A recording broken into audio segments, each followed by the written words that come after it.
క్రీస్తునందు ప్రియమైన వారలారా, దేవుని వాక్యము ఎంత గొప్పదో. ఎందరూ క్రీస్తును దేవుడు కుమారుడని అంగీకరిస్తారో వారికి వారి నోట నుండి జీవజలములు పారుతాయని, వారి ఆత్మ నిత్యత్వంలోనికి వెళుతుందని, వారు నిత్యము ప్రభువునందు ఆనందిస్తారని దేవుని వాక్యం సెలవిస్తుంది.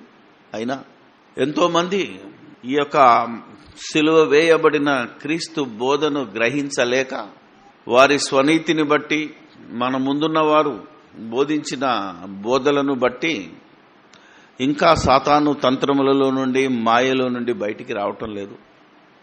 అందుకే దేవుడు మనకిచ్చిన ఈ జ్ఞానాన్ని మీకొకరికే కాక ఈ ప్రపంచంలో ఉన్న క్రైస్తవ ప్రపంచానికి ఈరోజు బైబిల్లో ఉన్నదైనా ఇంతవరకు వారు బోధించినది కాక సరికొత్త విధానములు, అంటే Bible answer to the Bible, దేవుని వాక్యాన్ని వాక్యముతోటే, దేవుని ఆత్మతోటే సరిచూసుకొని బోధించే బోధ.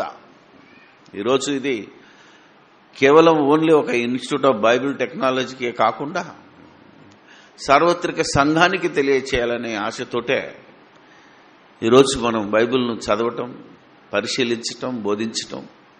మనం ఈరోజు క్రైస్తవ ప్రపంచానికి కళ్ళు తెరిపిస్తున్నాం. మన కళ్ళే కాకుండా అనేకుల మనోనేత్రములను తెరిపించటానికే ఈ బోధ చేస్తున్నాం గనక బైబిల్ చదివే వాళ్ళు, బోధించాలని అనుకుంటున్న వాళ్ళు మాత్రం జాగ్రత్తగా కొన్ని సంగతులను మనం ఆలోచించాలి. మన చేతిలో ఉన్న ఈ జీవగ్రంథం మీ అందరికీ తెలుసు. మొదటి పేజీలో ఏముంటుంది? ఇది ఆదిమ హీబ్రూ గ్రీకు భాషలలో నుండి భాషాంతరము చేయబడింది, అంటే తర్జుమా చేయబడింది. ఇందులో రాయబడినవి ఇప్పుడు తెలుగు బైబిల్ని స్వయంగా పౌలు గారు రాయలేదు, గుర్తుపెట్టుకోవాలి. అవునా కదా? స్వయంగా పేతురు గారు రాసింది కాదు ఇది.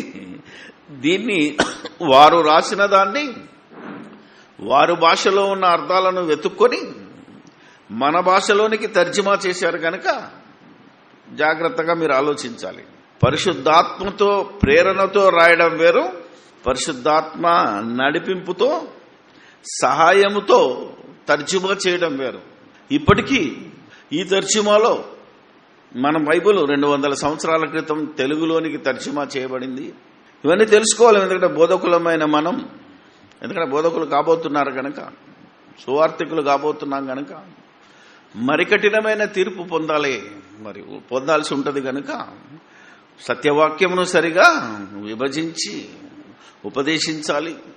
దేవుని ఆత్మావివేశం వలన రాయబడిన ఈ లేఖనాన్ని మనం ఉపదేశించుటకును, ఖండించుటకును, తప్పుదిద్దుటకును, నీతి యందు శిక్ష చేయుటకు మనకు అధికారం ఇచ్చాడు. ఎందుకంటే లాంగ్వేజ్ తర్జుమాల్లో కొన్నిసార్లు మనుషుల యొక్క నీతిని, ఆలోచనను కూడా ప్రవేశపెట్టడం జరుగుతూ ఉంటుంది అక్కడక్కడ.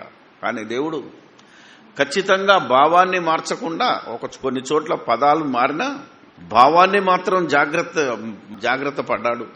ఎందుకంటే ఈ బైబిల్లో మనకున్న 66 పుస్తకాలలో ఎక్కడ ముగ్గురు దేవుళ్ళని కానీ, త్రిత్వం అనే పదం కానీ, త్రియేక దేవుడు అనే పదం కనబడదు. ఎందుకంటే వారున్న కాలంలో తర్జుమా, అంటే వాళ్ళు రాసిన కాలంలో ఏదైతే ఒరిజినల్ భాషలో మొదటి శతాబ్దంలోనే కంప్లీట్ అయింది కనుక ఈ పదాలకు, భావాలకు అసలు ప్రారంభ అపోస్తలుల బోధలో ఎక్కడ స్థానం లేదు. ఎప్పుడైతే ఈ బైబిల్ లోనికి రోమన్ క్యాథలిక్ వాళ్ళు ప్రవేశించారో, క్రీస్తు శకము 325 సంవత్సరాల తర్వాత, నైసియా సభ తర్వాత, ఎప్పుడైతే రోమన్ ఎంపైర్ కాన్స్టంటైన్ నోపుల్ అనేవాడు క్రైస్తవ్యము స్వీకరించి పోపులను, అక్కడున్న మతాధికారులను లొంగదీసుకొని వాళ్లకు జీవనోపాధి కల్పించి వారి యొక్క భావాలను బైబిల్లో అంటే కలిపి ప్రకటించడం జరిగింది. ఈవెన్ 15వ శతాబ్దం వరకు కూడా మార్టిన్ లూథర్ గారు రోమన్ క్యాథలిక్ యొక్క కబంధ హస్తాలలో నుంచి బైబిల్ను తీసిన బోధలను ఆయన ఎంత పోరాడినా సాతాను బలంగా ఈ ముగ్గురు దేవుళ్ళ సిద్ధాంతాన్ని, ముగ్గురు ఒక్కరేననే సిద్ధాంతాన్ని ప్రవేశపెట్టడం జరిగింది. ఇప్పటికీ కొందరు మేధావులు, ఎందుకు చెప్తున్నాను అంటే, నేను ఒక డాక్టర్ గారు నాతో మాట్లాడుతూ, ఇక్కడ ఉన్నప్పుడు మా తమ్ముడు బాగానే పనిచేశాడండి, బాగా భక్తి ఉండేది, ఇప్పుడు విదేశాలకు వెళ్ళాడు, అర్థమైందా లేదా, దేవుడు ఒక్కడే, అవునా కదా, యేసుక్రీస్తు దేవుడు కాదు అని అంటున్నాడండి, ఏం చేయాలో అన్నీ అని అడుగుతున్నాడు. అర్థమైందా లేదా? అంటే మీ తమ్ముడు లైన్లో పడ్డాడు సార్ అని నేను ఏమన్నా, ఈయనకు లేదా, మీ తమ్ముడు లైన్లో పడ్డాడు.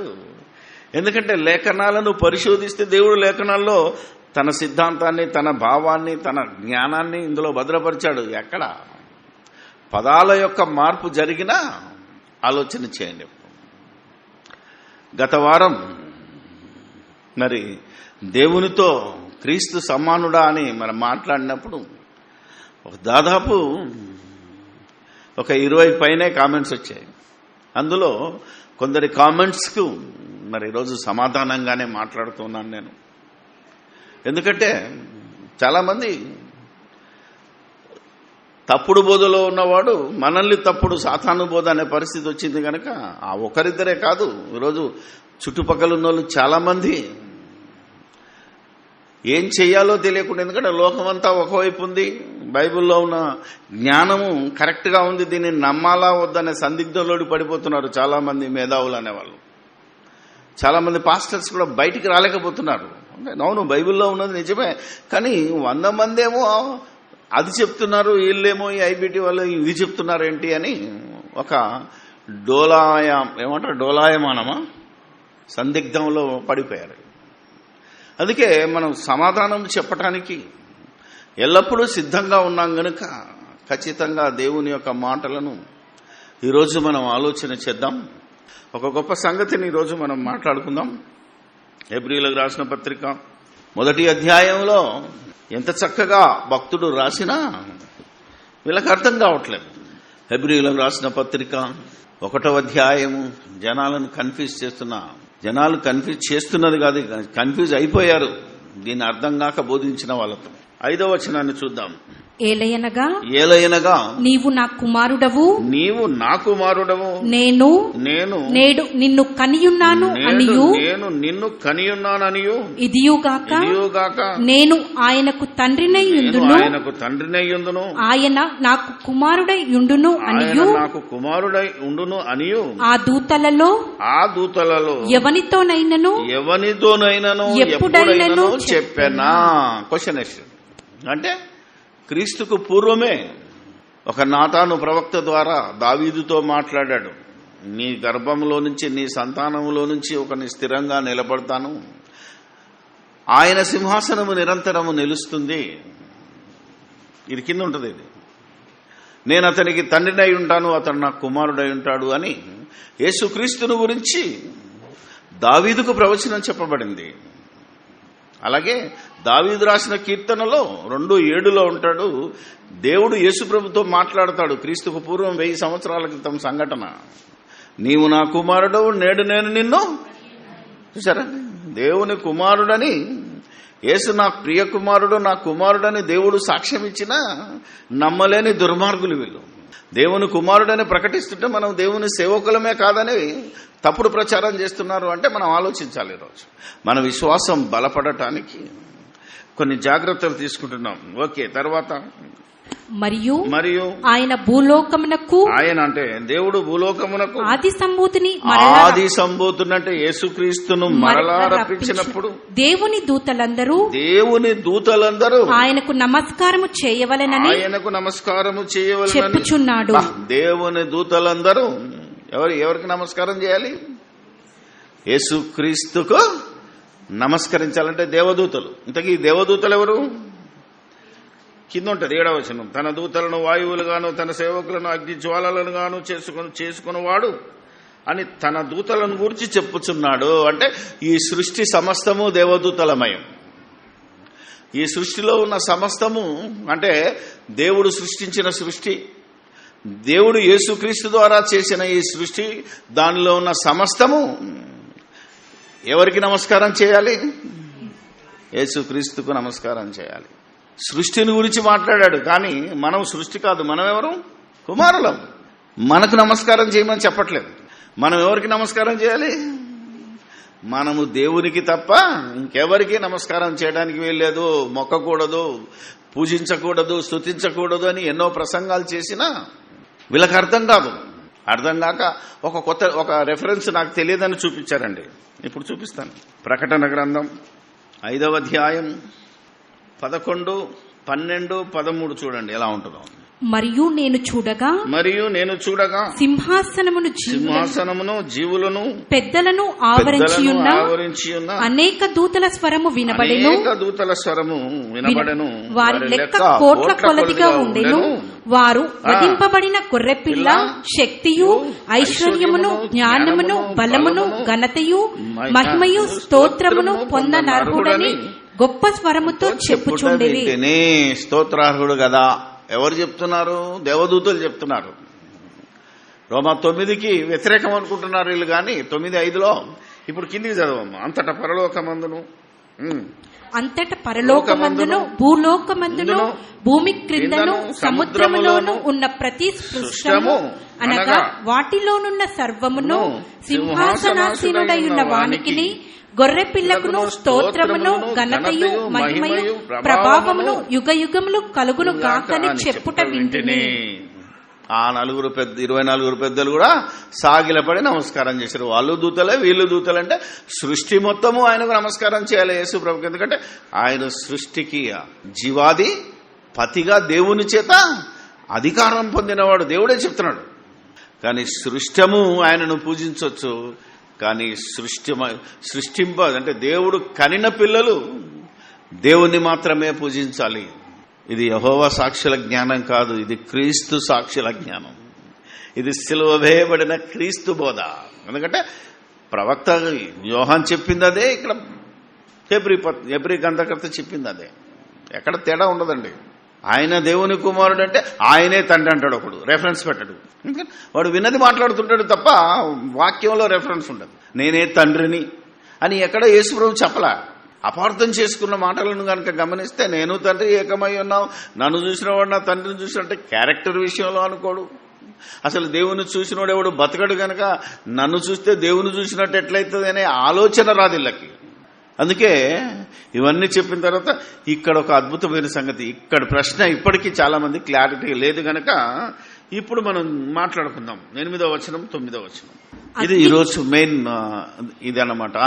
అగ్ని జ్వాలలుగాను చేసుకొనువాడు అని తన దూతల గూర్చి చెప్పుచున్నాడు, కానీ తన కుమారుని గురించి అయితే దేవా నీ సింహాసనము నిరంతరము నిలుచున్నది, నీ రాజదండము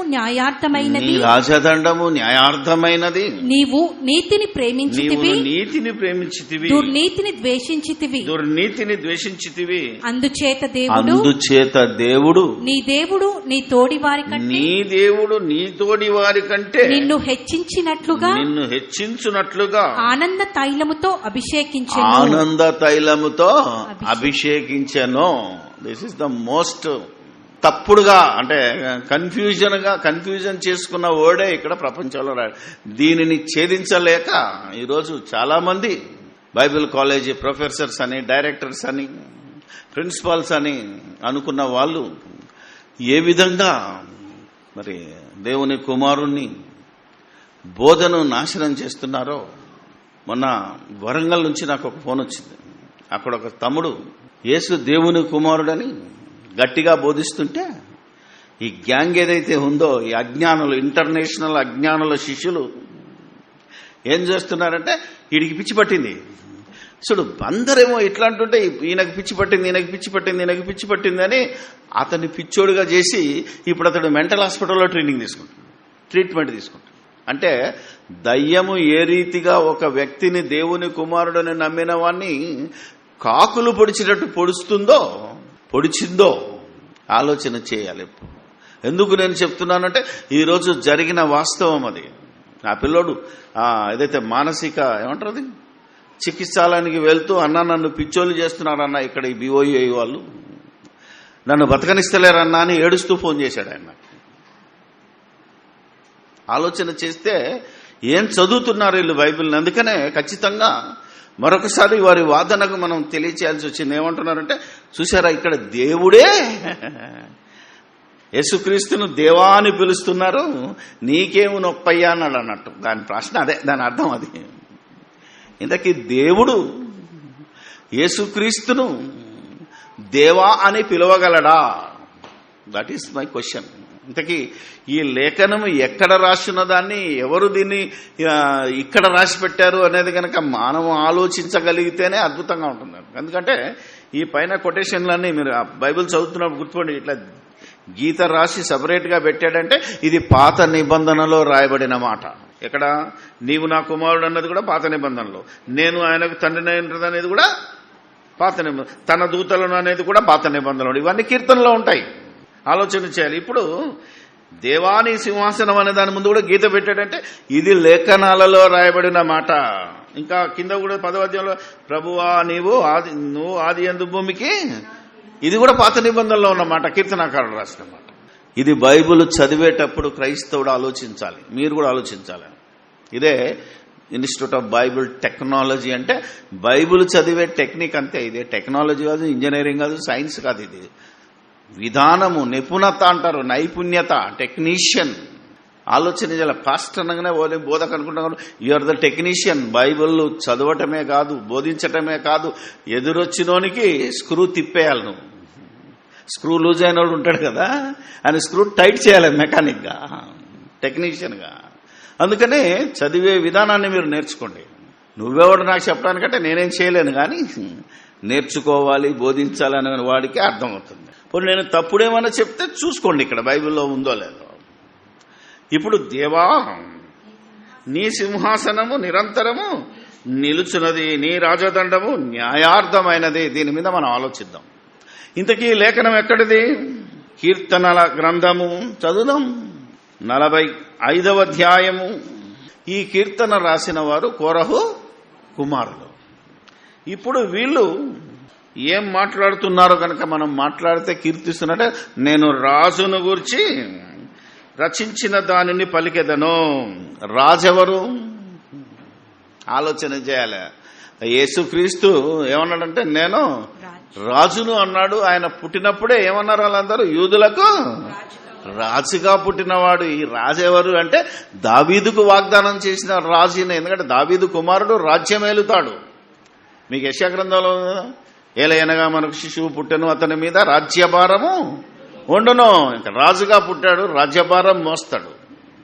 కాబట్టి క్రీస్తుని గురించి మాట్లాడుతూ, ఇది క్రీస్తుని గురించిన ప్రవచనంలో కొన్ని భాగాలు ఆయన చెబుతూ, ఇప్పుడు మనం 6వ వచనానికి రావాలి. దేవా దేవా నీ సింహాసనము నిరంతరము నిలుచును, నీ రాజదండము న్యాయార్థమైనది. నీవు నీతిని ప్రేమించి భక్తిహీనతను ద్వేషించుచున్నావు. కావున దేవుడు నీ దేవుడే చెలికాండ్ర కంటే హెచ్చునట్లుగా నిన్ను ఆనంద తైలముతో అభిషేకించున్నాడు అని కోరహు కుమారులు క్రీస్తును గురించి ప్రవచిస్తున్నారు. అదే ప్రవచనాన్ని ఇప్పుడు హెబ్రీ గ్రంథకర్త ఏం చేశాడంటే ఎత్తి పలికాడు. సేమ్ థింగ్ ఉన్నది. ఇక్కడ మనం ఆలోచించాలి. ఇప్పుడు కొద్ది కాలం ముందు వాక్యము దేవుడై ఉన్నాడు అన్నప్పుడు మనం ఆలోచించాము. ఓకే, దేవుని కుమారుని దేవా అని పిలిస్తే తప్పేంటి అనే భావంలో కొన్ని రోజులు మాట్లాడాం. కానీ ఎప్పుడైతే వాక్యము దేవుని యొద్ద ఉన్నది, వాక్యము దేవుని దై అనే సత్యము మనకు బయలుపరచబడిందో అప్పుడు తిరిగి ఆలోచించవలసిన అవసరం వచ్చింది. అంతే కదా, రీసెర్చ్. మనం బ్యాక్ వెళ్ళిపోవాలి. మనది రైటా రాంగ్ అని మన విశ్వాసాన్ని ప్రతిరోజు పరీక్షించుకుంటున్నాం. మన బోధను పరీక్షించుకోవాలి, మన రాతలను పరీక్షించుకోవాలి, మన మాటలను ఒకవేళ తప్పైతే సరి చేసుకోవాలి. అంతేగాని నేను ముందు చెప్పాను కదా ఇంకేనా మళ్ళీ చెప్తే వీళ్ళందరూ ఏమన్నా నన్ను తిడతారేమో, కొడతారేమో, వీళ్ళు కొడితే తిడితే నాకేం పని? నన్ను ఎవరు కొట్టకూడదు? దేవుడు కొట్టకూడదు. అవునా కదా? మీరు ఆలోచించాలి. ఎప్పుడైతే వాక్యము దేవునిదై ఉన్నదో అప్పుడు ఆలోచించినప్పుడు ఈ యేసుక్రీస్తు ప్రభు ఈ లోకానికి రాకముందు ఆయన దేవుని యొద్ద ఏమై ఉన్నాడు? ఆలోచన చేయాలి. వాక్యమై ఉన్నాడు. ఆ వాక్యమును గురించి, ఆ యేసు ప్రభుని గురించి దేవుడు ఏమని ప్రవచించాడు అని గనక మనం మాట్లాడితే, కీర్తనాకరుడి దగ్గరికి వస్తే 110వ కీర్తన దావీదు, యేసుక్రీస్తు దావీదుకు ప్రభువా. యేసుక్రీస్తు అందరికీ ప్రభు ఉన్నది కనుక ఎందరికీ ప్రభు? క్రీస్తుకు పూర్వం ఉన్నోళ్లకు ప్రభు, క్రీస్తు శకంలో ఉన్నాడు కూడా అందరికీ. దావీదుకు కూడా ప్రభువే. 110:1 వచనం చూస్తే, ప్రభువు నా ప్రభువుతో సెలవిచ్చిన వాక్కు ఏమనేది కింద ఉంటుంది చూడండి. నేను నీ శత్రువులను నా పాదములకు పీఠముగా చేయి వరకు నా కుడి పార్శ్వమున కూర్చుండుమని నా ప్రభువుతో చెప్పాను. అంటే దావీదు ఎవరిని ప్రభు అంటున్నాడు? ఇప్పుడు చెప్పండి. ప్రభు అంటే దేవుడు, నా ప్రభు అంటే యేసుక్రీస్తుతో మాట్లాడిన మాటది. ఎప్పుడు మాట్లాడాడు దేవుడైన ప్రభు? క్రీస్తుకు పూర్వం అంటే దేవుని యొద్ద యేసుక్రీస్తు ఉన్నప్పుడు. యేసుక్రీస్తుని ఏమని పిలుస్తున్నాడు దేవుడు అంటే? ప్రభువో. ఆలోచన చేయాలి ఇప్పుడు. అందుకే దావీదు ప్రభు అన్నాడు. యేసుక్రీస్తు బతికున్న కాలంలో మీరు సువార్తలు దొరుకుతాడు. దావీదు కుమారుడని మరి వ్రాయబడి ఉన్నది. దావీదు మరి ఆ కుమారుని ఏల ప్రభు అని చెప్తున్నాడు అనగానే నోరు మూసుకున్నారు. చాలా చోట్ల యేసు ప్రభుని తప్పు పట్టాలని వచ్చినప్పుడు ఈ ప్రశ్న వేసాడు యేసుస్వామి. కావాలంటే మీకు చూద్దాం. దావీదు కూడా ప్రభు అన్నప్పుడు 41 నుంచి చదివితే, ఒకప్పుడు పరిసయ్యులు కూడి ఉండగా యేసు వారిని చూసి, క్రీస్తును గూర్చి మీకేమి తోచుచున్నది? ఆయన ఎవని కుమారుడని అడిగెను. వారు ఆయన దావీదు కుమారుడని చెప్పిరి. అందుకైన అలాగైతే నేను నీ శత్రువులను నీ పాదముల క్రింద ఉంచు వరకు నీవు నా కుడి పార్శ్వమున కూర్చుండమని ప్రభువుతో చెప్పెను అని. ప్రభు అంటే ఒత్తక్షరాల్లో ఉంది దేవుడు, నా ప్రభు అంటే చిన్న అక్షరాల్లో ఉంది యేసు ప్రభు అని దావీదు ఆయనను ప్రభువని ఆత్మ వలన ఎలా చెప్పుచున్నాడు. దావీదు ఆయనను ప్రభువని చెప్పిన యెడల ఆయన ఎలాగూ అతని కుమారుడని వారిని అడగగా ఎవడునూ మారు మాట చెప్పలేకపోయెను. మరియు ఆ దినము నుండి ఎవడునూ ఆయనను ఒక ప్రశ్నయు అడగ తెగింపలేదు. అంత ప్రశ్నిస్తాడు. అంటే యేసు క్రీస్తుకు పూర్వం ఉన్న వారికి కూడా ప్రభు అంటే ఆదాము మొదలుకొని నేటి మనుషులందరికీ, ఈ ప్రపంచంలో మనిషిగా పుడుతున్న వారందరికీ ఆయనను ప్రభువుగా దేవుడు నియమించాడు గనుక ఇప్పుడు నియమించిన తర్వాత ఏమని పిలవాలి? ప్రభువా అని అనొచ్చా లేదా? ఇప్పుడు మనం ఆలోచించాలి. ఏమండి, ఒక డాక్టర్ దగ్గర మరొక ఆయన ట్రైనింగ్ తీసుకొని డాక్టర్ అయ్యాడు అనుకో, డాక్టరేట్ డిగ్రీ పొందాడు అనుకో. మెడికల్ కాలేజీలో ప్రిన్సిపల్ ఉంటాడు, ఆయన డాక్టరే. ఆయన దగ్గర ట్రైనింగ్ అయిన వాళ్ళకు డాక్టర్ అయ్యాడు అనుకో, సర్టిఫికెట్ ఇచ్చినాక ఏమని పిలుస్తారు? డాక్టర్ని పిలవాలి. నువ్వు గురువు అయినా, డైరెక్టర్ అయినా, నువ్వు ఎవడైనా ఏమని పిలవాలి? డాక్టర్ని పిలవాలి. కాబట్టి ఇప్పుడు దేవుడు ఎలా పిలుస్తాడు అని గనక మనం ఆలోచన చేయగలిగితే, ఈ త్రిత్వ సిద్ధాంతములో ఉన్న వాళ్ళు ఏం చేశారంటే, దేవుడు అన్న దగ్గర ప్రభు పెట్టేశారు, ప్రభు అన్న దగ్గర దేవుడు పెట్టి, రెండు ఒకటే కదా, తేడా ఏమున్నది అనుకున్నారు. కానీ ప్రభు అంటే వేరు, దేవుడు అంటే అర్థం వేరు. జాగ్రత్తగా గమనిస్తే ఈ దేవుడు అనే పదము సంస్కృతంలో నుంచి తీయబడింది, అచ్చ తెలుగు పదం కాదు ఇది. మన తెలుగు ఈ భాషలన్నింటికీ సంస్కృతం మూలమైతే అందులో నుంచి తీయబడింది. దానికి అర్థం చాలా ఉంటుంది. ఇప్పుడు లార్డ్ అనే పదం ఉందనుకోండి, ప్రభు అని దాని అర్థం. ఈరోజు కోర్టులో లాయర్ కూడా ఏమంటాడు జడ్జిని? మీ లార్డ్ అన్నాడు. దేవుడా? న్యాయాధిపతి, అవునా, అధికారి, తీర్పరి, ఇన్ని అర్థాలు ఉంటాయి లార్డ్ అనే పదం. ఇవన్నీ ఎవరికి సరిపోయినాయి అంటే యేసు ప్రభుకే సరిపోతాయి. ఆయన న్యాయాధిపతి, ఆయన జీవాధిపతి, ఆయన తీర్పు తీరుస్తాడు. కంటి చూపును బట్టి ఆయన తీర్పు తీర్చడు. ఆయన రాజదండము న్యాయార్థమైనది, నీతిగల న్యాయాధిపతి. ఇన్ని అర్థాలు ఉంటాయి గనక ఈరోజు ఈ తర్జుమాలో ఏదైతే కీర్తనాకారుడు కోరహు కుమారులు దావీదే ఆయనను ప్రభు అని సంబోధించినప్పుడు ఈ కోరహు కుమారులు ఏమని సంబోధించాలో తెలుసా? ప్రభువా, నీ సింహాసనము తరతరములు నిలుచున్నది అని రావాలి. అక్కడ ప్రభువా అనకుండా ఏమని తర్జుమా చేశారు అంటే దేవా అని తర్జుమా చేశారు. అంతే. అక్కడొచ్చింది పొరపాటు. దేవుడు యేసుక్రీస్తును యేసుక్రీస్తే దేవుణ్ణి దేవా అంటుంటే ఏమన్నాడు ఆయన? అక్కడ కూడా రాసాడేమని, ఓ ప్రభువా నీ సింహాసనము నిజంగా నిరంతరం నిలుస్తుంది, నీ దేవుడు అన్నాడు. మళ్ళీ ఎవరి దేవుడు? ప్రభు, యేసుక్రీస్తు యొక్క ప్రభు అయిన ప్రభువుకు దేవుడు. అందుకే దేవుడు నీ దేవుడే, నిన్ను ఆనంద తైలముతో అభిషేకించాననే మాట మాట్లాడాడు. ఎలాంటి పొరపాట్లను ఇంత జాగ్రత్తగా నువ్వు బైబిల్ చదవకపోతే నీ విశ్వాసం దెబ్బతిని, నీ విశ్వాసులు దెబ్బతిని అందరూ కలిసి ఎక్కడికి వెళ్ళిపోవాలి? గుడ్డివాడికి గుడ్డివాడు తోవజూపుతా ఇద్దరు కలిసి. ఈరోజు బైబిల్ చదవకుండా జనాలు ఏమైపోతున్నారో తెలుసా? గూగుల్ని కొడతాడు ఒకడు. అవునా కదా? గూగుల్ నమ్ముకున్నంత గుంటలు పడతారు. ఎందుకంటే Google is man made knowledge. అది మనుషుల ఆలోచనతో పెట్టింది, కానీ బైబిల్ దేవుని ఆలోచనతో పెట్టబడింది. కొన్ని చరిత్రలు కొన్ని అర్థం కానీ నీకు దొరకొచ్చినేమో, కానీ బైబిల్ చదవాలంటే బైబిలే చదవాలని గూగుల్ చదివితే ఎట్లా? ఇంటర్నెట్ కొడితే ఎట్లా? అవునా కదా? మీరు ఆలోచించాలి. బైబిల్తోటే చదవాలి. బైబిల్ను ఆత్మతో పరిశీలించాలి తప్ప ఇంటర్నెట్ సహాయం తీసుకుంటే ఎట్లా? గూగుల్ ఎందుకు పనికొస్తుందంటే మనకు రూట్ మ్యాప్కు పనికొస్తుంది. అవునా కదా? రూట్ తెలుసుకోవడానికి, ఊరు తెలుసుకోవడానికి ఎక్కడికున్నా పనికొస్తుంది, కానీ దేవుని దగ్గరికి రూట్ లేదు. అది దేవుని దగ్గరికి మార్గం చెప్పదు. దేవుని దగ్గరికి మార్గం చూపించేది బైబిల్ ఒకటే. ఈ ప్రపంచంలో ఇంకేది లేదు. అందుకే యేసుప్రభు నేనే మార్గము అన్నాడు. ఆ మార్గాన్ని మనం వెతుక్కుంటే ఏ విధంగా ఈరోజు మాయ చేశారో జనాలు. తర్జుమా చేసినప్పుడు ఎంత జాగ్రత్తగా చేయాలో ఏం లేదులే, దేవుడు కదా, ప్రభువే కదా అని ఆ మైండ్ సెట్లో ఉన్నవాడు దేవుడు అని రాసేశారు తప్ప అక్కడ ప్రభువా అని ఉండాలి. లేదా కోరహు కుమారులు యేసుక్రీస్తుని ఏమని పిలవాలి? ప్రభువా అని పిలవాలి. అందుకే ఈ కోరహు కుమారులు ఏమని రాసి ఉండాలి? అక్కడ ఒరిజినల్ మీరు కనుక హీబ్రూలోకి వెళ్తే ఏమని ఉండాలి? ప్రభువా నీ రాజ్యము ఏమంటాడు?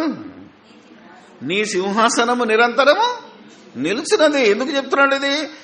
ఈ వచనాన్ని కూడా మీరు ఆలోచిస్తే దేవుడు దావీదుకు ప్రమాణం చేశాడు. ఏమని?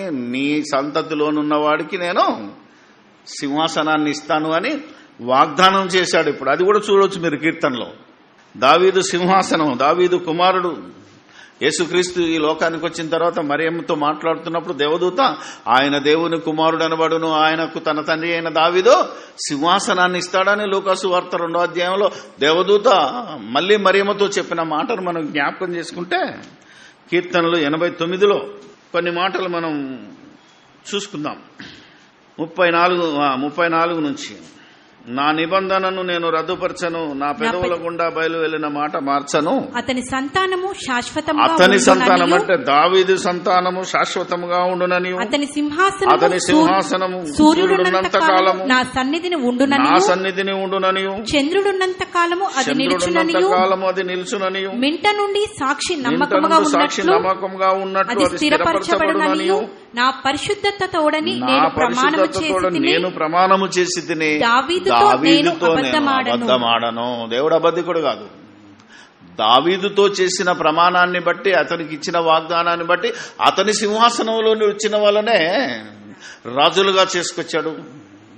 అలా రాజులైన వారిలో చివరిగా ఆయన కుమారుడుగా చెప్పబడిన యేసుక్రీస్తుకు సింహాసనము ఇప్పుడు తరతరాలు ఉన్నది.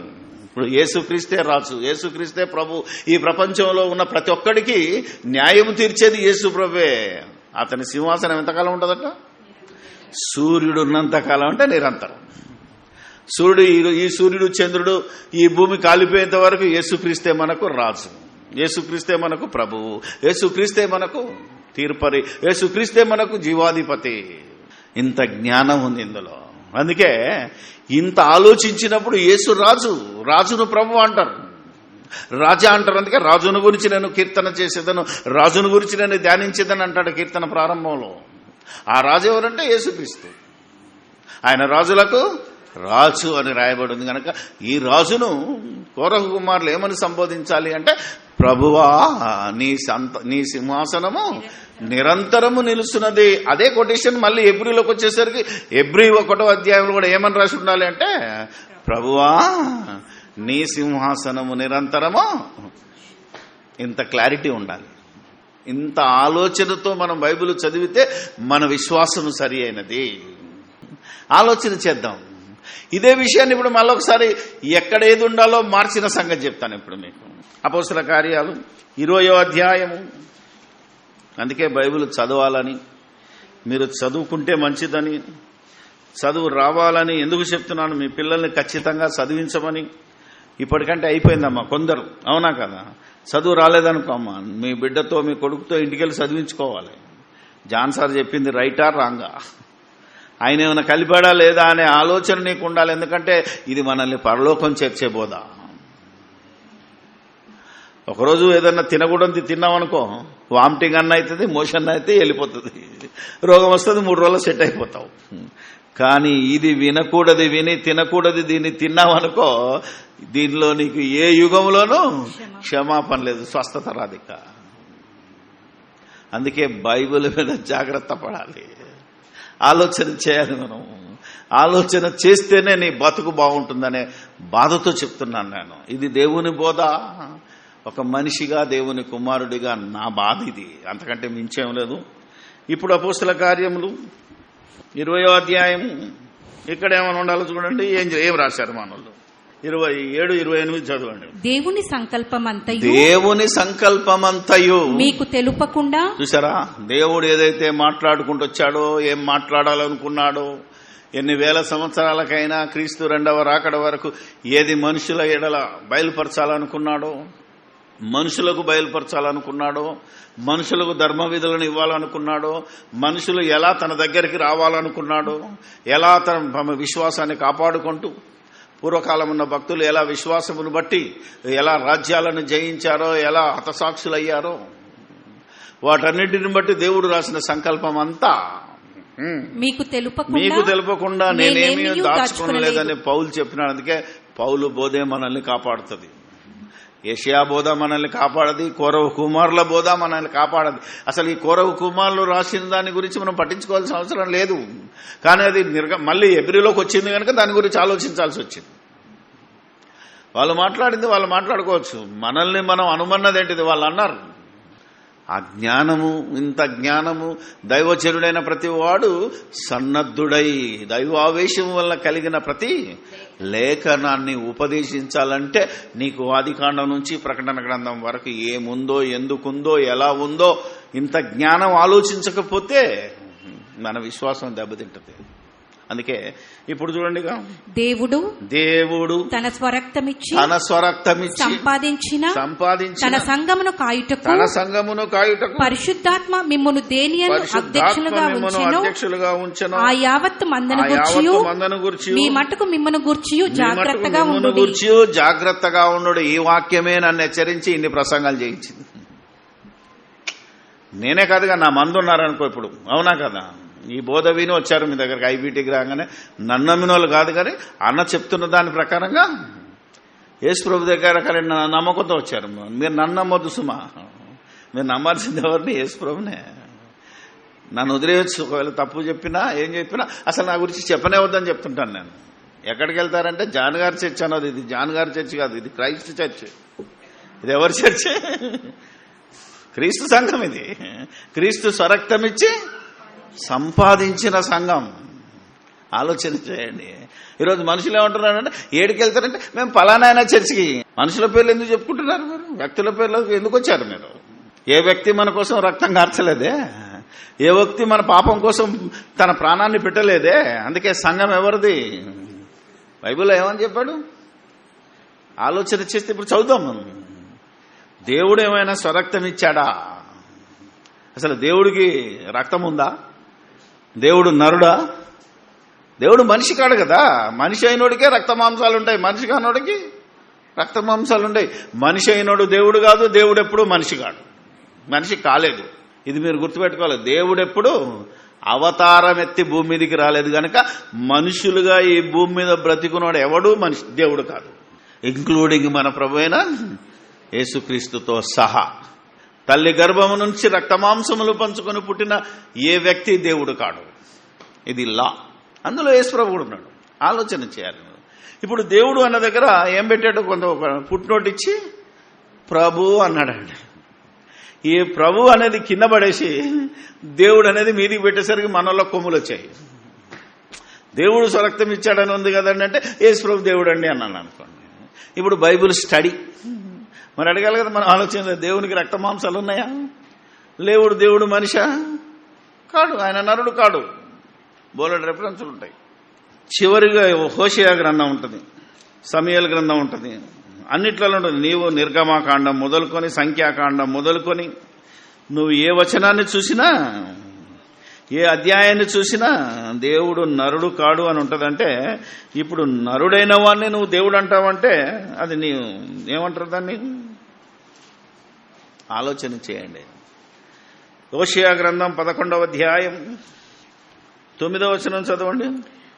నా ఉగ్రతాగ్నిని బట్టి నాకు కలిగిన యోచనను నేను నెరవేర్చను, నేను మరలా ఎఫ్రాయిమును లయపరచును, నేను మీ మధ్య పరిశుద్ధ దేవుడును కాని మనుషులను కాను.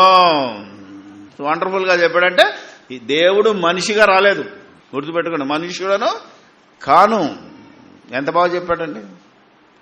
ఇంకా మీరు ఆలోచిస్తే 2 సమూయేలులోకి వెళ్ళినా సంఖ్యాకాండంలోకి వెళ్ళినా ఒకసారి సంఖ్యాకాండం చూడండి 23:19. దేవుడు అబద్ధమాడుటకు ఆయన మానవుడు కాడు. ఆయన మానవుడు కాదు. పశ్చాత్తాపడుటకు ఆయన నరపుత్రుడు కాడు. ఈ 2 టైటిల్ ఎవరికి వచ్చినాయి? యేసు ప్రభుకున్నాయి. ఆయన నరుడని చెప్పారు అపోస్తలులు, ఆయన మనుష్య కుమారుడని కూడా ఇదిగో ఈ మనుష్యుడు అని పిలువబడ్డాడు యేసు ప్రభు. అంటే ఈ వచనాన్ని బట్టి మనం ఆలోచిస్తే దేవుడు వేరే ఉన్నాడు, దేవుని కుమారుడు ఈ భూమి మీదకి వచ్చాడు. దేవుడు ఎప్పుడు మనిషిగా ఈ భూమి మీదకి రాలేదు. ఇన్ని వచనాలు తేట తెల్లని చేస్తున్నాయి కనుక ఇప్పుడు ఈ అపోస్తుల కార్యాల్లో దేవుడు అని ఉండాలనా ప్రభు అని ఉండాలనా? అవునా కదా? మీరు ఆలోచించాలి. ఎందుకు? స్వరక్తం ఇచ్చింది దేవుడా ప్రభువా?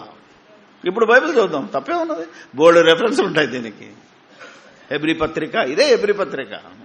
నువ్వు ఏదైతే మాట్లాడుతున్నావో అదే తీసుకుంటాను నేను. హెబ్రీయులకు రాసిన పత్రిక 13వ అధ్యాయము 11-12 వచనాలు చదవండి. వేటి రక్తము పాప పరిహారార్థముగా పరిశుద్ధ స్థలములోనికి ప్రధాన యాజకుని చేత తేబడును. ఆ జంతువుల కళేబరములు శిబిరమునకు వెలుపట దహింపబడును. కావున యేసు కూడా తన స్వరక్తము చేత తన స్వరక్తము చేత ప్రజలను పరిశుద్ధపరచుటకై గవిని వెలుపట శ్రమ పొందెను. ఇప్పుడు చెప్పండి, స్వరక్తం ఇచ్చింది యేసా దేవుడా? మీరు యోహాను 1 యోహాను 5వ అధ్యాయంలో 7వ వచనంలో ఏముంటది? ఆయన కుమారుడైన యేసు రక్తము మనలను ప్రతి పాపము నుంచి పవిత్రులుగా చేస్తుందంటే దేవునికి రక్తం లేదు, దేవునికి మాంసం లేదు, ఆయన మనిషి కాడు, శక్తి ఆత్మ. ఇప్పుడు యేసు ప్రభు మానవుడు, మనలాంటి శరీరంతో వచ్చాడు కాబట్టి రక్తం ఉంది. కాబట్టి తన స్వరక్తం ఇచ్చి సంపాదించిన సంఘం, తన స్వరక్తం ఇచ్చి తన స్వరక్తముతో ఆయన పరిశుద్ధ స్థలములో ప్రవేశించాడు. హెబ్రీ గ్రంథకర్త మళ్ళా హెబ్రీ పత్రిక 9వ అధ్యాయము 11, 12, 13, 14 చదవండి, బాగుంటుంది. అయితే క్రీస్తు రాబోవుచున్న మేలుల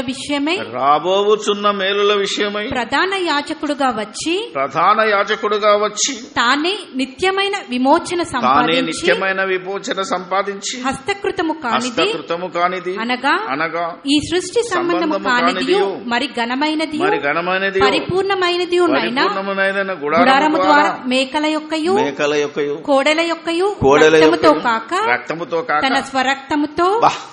ఏముందండి? తన స్వరక్తం. ఇప్పుడు చెప్పండి, తన స్వరక్తం ఇచ్చి ఒక్కసారి పరిశుద్ధ స్థలములో ప్రవేశించెను. ఏలయనగా మేకల యొక్కయు ఎడ్ల యొక్కయు రక్తమును మైలపడిన వారి మీద ఆవు దూడ బూడిద చల్లుటయు శరీర శుద్ధి కలుగునట్లు వారిని పరిశుద్ధ పరచని ఎడల అమ్మా, అదే జాగ్రత్త. అర్థమైందా లేదా? ఎందుకంటే ఈ ప్రోక్షణ, రక్త ప్రోక్షణ అనేది ఏదైతే ఇశ్రాయేలుకు చెప్పాడో అక్కడి నుంచి పారిపోయి వచ్చిన మన వాళ్ళు, మన భారతదేశంలో ఉన్న భక్తులు ఏదైతే మన పూర్వీకులు ఉన్నారో వాళ్ళు కూడా ఏం చేయలేదు, రక్తం ఇలా బలిచ్చి, తెలుసా ఇప్పటికీ మీరు గుళ్ళకి వెళ్తే ఏదైతే మేకను కానీ ఎద్దును బలిచ్చి రక్తం అలా గోడలకు కొట్టడం, ఇదంతా ఎక్కడి ఎవరి సాంప్రదాయం? ఇది భారతదేశ సాంప్రదాయం కాదు, ఇది భారతీయుల ఆచారం కాదు, ఇది యూదుల ఆచారం. వాళ్ళు ఇక్కడికి వచ్చి తీసుకొచ్చింది ఇది. అందుకే ఈరోజు వాళ్ళు ఏం చేస్తారు తెలుసా, ఇశ్రాయేల్ కాలంలో ఆవు ఏదైతే పేడుందో అది కాల్చి ఆ బూడిద చల్లేవాళ్ళు పవిత్రంగా.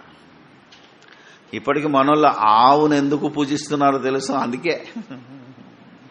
అర్థమైందా లేదా? అది మారిపోయింది, నిబంధన మారిపోయింది, వీళ్ళు అంగీకరించట్లేదు. అందుకే మేము మనుషులనైనా చంపుతాం కానీ గోవులను కాపాడుతాం అంటున్నారు. ఎందుకంటే ఎంత భక్తి ఉన్నదో మీరు ఆలోచించండి. ఇది ఇశ్రాయేళ్ల భక్తి, ఇది పాత నిబంధనలోని భక్తి. ఇంకా అదే పట్టుకుంటున్నారు తప్ప ఎప్పుడైతే క్రీస్తు నొద్దకు వస్తారో, ఆనాడు ఇశ్రాయేలు రాలేదు, వాళ్ళు పోయారు. ఎప్పుడైతే ఆ ముసుగు తీయబడుతుందో, ఇప్పుడు మనం ముసుగు తీసుకున్నాగానే మనం వీడికి వచ్చాం. ఆలోచన చేయండి. నిత్యునకు ఆత్మ ద్వారా తన్ను తాను దేవునికి నిర్దోషిగా అర్పించుకొనిన క్రీస్తు యొక్క రక్తము నిర్జీవ క్రియలను విడిచి జీవము గల దేవుని సేవించుటకు మీ మనస్సాక్షిని ఎంతో ఎక్కువగా శుద్ధి చేయును. చూసారా? అంటే ఎవరి రక్తం చెప్పండి? ఒక యోహాను సాక్ష్యం చూసాం మనం. ఇప్పుడు ఎవరిది? ఒక పౌలు సాక్ష్యం చూపించాం. ఇప్పుడు ఇది పౌలుదే. ఒక పేతురు చూపిస్తాం. పేతురు రాసిన మొదటి పత్రిక మొదటి అధ్యాయం 2వ వచనం 19వ వచనం చదవండి. దేవుని భవిష్యత్తు జ్ఞానమును బట్టి యేసుక్రీస్తు అపోస్తలుడైన పేతురు తండ్రి అయిన దేవుని భవిష్య జ్ఞానమును బట్టి ఆత్మ వలన పరిశుద్ధత పొందిన వారై విధేయులగునట్లు యేసుక్రీస్తు రక్తము వలన, చూసారా, యేసుక్రీస్తు రక్తము వలన ప్రోక్షింపబడుటకు. చాలమ్మా, 19వ వచనం చదువు. అమూల్యమైన రక్తము చేత అనగా నిర్దోషమును నిష్కలంకమునకు గొర్రెపిల్ల వంటి క్రీస్తు రక్తము చేత విమోచింపబడితిరని మీరెరుగుదురు కదా. Wonderful word. ఇన్ని రెఫరెన్సులు ఎవరి రక్తం గురించి సాక్ష్యం ఇస్తున్నాయి? యేసు రక్తం. అవునా కదా? యేసు రక్తం. ఇప్పటికి మీరంటే యేసు రక్తమే జయం. అవునా కదా? యేసు రక్తమే జయం అని ఎందుకంటున్నారు? రక్తం యేసుది. అందుకే ఆయన అందరికీ ప్రభువై కూర్చున్నాడు. తన రక్తం ఇచ్చాడు. కానీ ఈ భూమి మీద పుట్టిన ఏ మానవుడు మానవుల పాప పరిహారార్థం కోసం రక్తము చిందించలేదు. రాజులుగా దేవుళ్ళుగా పిలువబడ్డ వారు కూడా వారి కుటుంబాన్ని కాపాడుకోవడానికి, వారి రాజ్యాలు కాపాడుకోవడానికి రక్తాన్ని చిందించారు. అవునా కదా? మీరు ఆలోచించండి. ఎవరిది? అవతల రక్తాలను చిందించారు. అవసరమైతే వీళ్ళు కూడా చచ్చిపోయినారు. అవునా కదా? ఎందుకంటే రాజ్యం కోసం చచ్చారే తప్ప మనుషుల పాప పరిహారార్థం కోసం చావలేదు. యేసుక్రీస్తు మనల్ని రాజ్యంగా ఏర్పాటు చేసుకుని ఈ రాజ్యాన్ని పరలోకం తీసుకెళ్లడానికి, భూమి మీద విస్తరించడానికి కాదు, భూమిలో ఉండిపోవడానికి కాదు, పరలోకం తీసుకెళ్లడానికి తన స్వరక్తం ఇచ్చి మనల్ని కొన్నాడు. కనుక ఇప్పుడు అపోస్తల కార్యంలో ఏమని ఉండాలి చెప్పండి చూద్దాం. ప్రభువు తన స్వరక్తం ఇచ్చి ఉంటే అయిపోతుంది. Easy word. దేవుడన తీసేసి ఏమని ఉంటే బాగుంటుంది? ప్రభు అంటే అయిపోయేది. ఆల్రెడీ వాళ్ళు పాత తరాల్లో కొన్ని ఏమంటారు, కొన్ని మూల భాషలో, మూల ప్రతులలో ప్రభు అని ఉండేది. దాన్ని ఈరోజు మనోళ్ళు మార్చేసి దేవుడు అని పెట్టారు. కనుక తిరిగి మనం ఏం పెడుతున్నాం? ప్రభు అని పెట్టాలి.